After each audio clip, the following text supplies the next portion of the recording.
Welcome to another edition of Willy Weighs In. This is Calgary Flames versus the Edmonton Oilers, game number 8.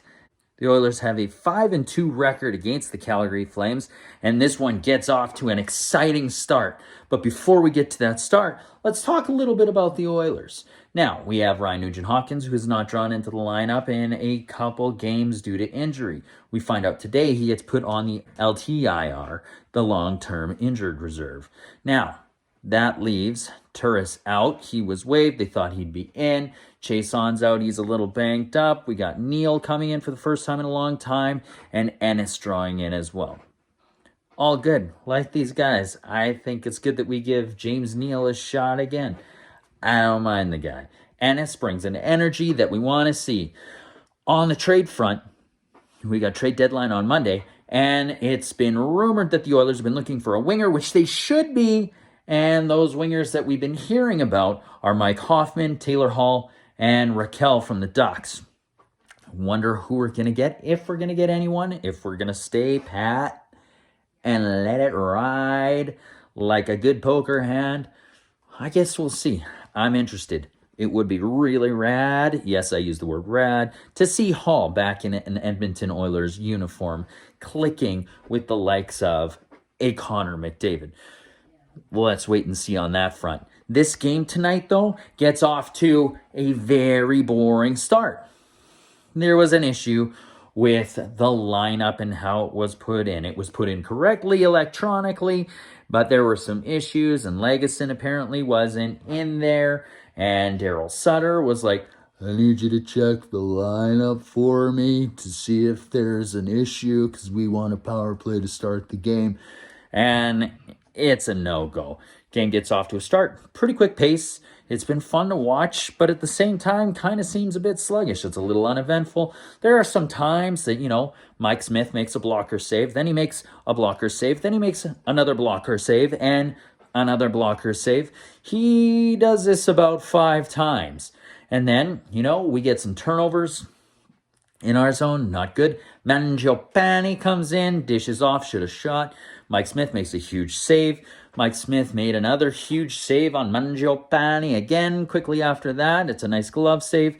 Mangiapane is buzzing. Let's not give this guy any chances. It's usually him, Lindholm, and Dubé that are just flying around the ice.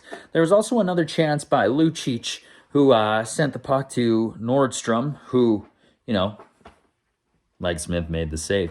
But on the other end, the Oilers have been pouring on the pressure a bit. We're seeing the likes of Cahoon and Yamamoto in front of the net. 2 smaller guys, but at least they're getting there. Draisaitl's come in with the puck a couple times, been hauled down. But you know what? We've generated some scoring chances. Not great, but it's been a so-so period. Chances both ways.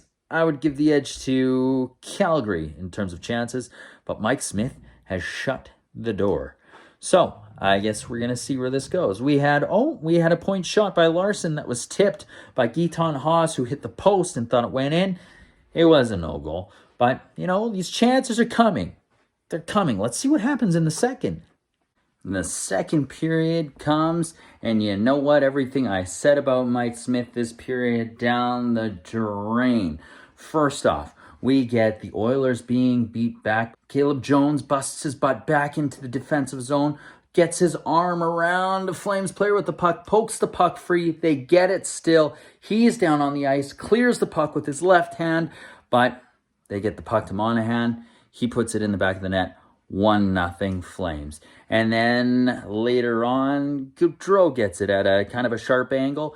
Gaudreau makes no mistake and rifles it shelf on Smith. 2-0 Flames. And then there's a power play, and guess who gets it in the middle? It's Lindholm, and he scores. 3-0 Flames. And then at the end of the period, about 30 seconds left, Giordano comes in off the bench, takes a shot, beats Mike Smith when he's sliding to the right, beats him left side.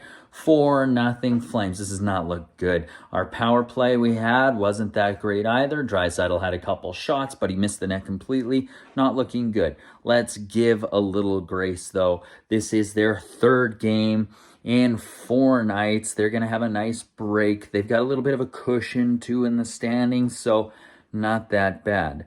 But finish the game strong. Can they get 4 in the third? I wouldn't put it past them. They do have McDavid and Draisaitl. Let's see. Not looking good. Oilers start this period and they take a penalty. Draisaitl, it's tripping. He heads to the box and that kills any momentum they hoped to bring from the second period or the first period into this third to generate any kind of tilt in the ice or goal scoring or anything good to this game, because Richie scores. 5-0 Flames. This is how this one ends. It is a lackadaisical effort by them. They're playing not so great tonight. They look tired. Yeah, this is their third game in 4 nights, and you know what? They're not going to win them all. They're just not going to. On to the next one. We got some time off. Time for Nugent Hopkins to get well. Time for dealings to be made for Taylor Hall to be back in the orange and blue, let's hope, or to upgrade on wing in the left wing position. So we'll see what this week brings. Anyways, this has been A Willy Weighs In. Thank you for watching. Please subscribe. Watch the main pod. Let us know what you think. Join a conversation with us on the YouTube page. This has been Adam with Willy Weighs In. Take care.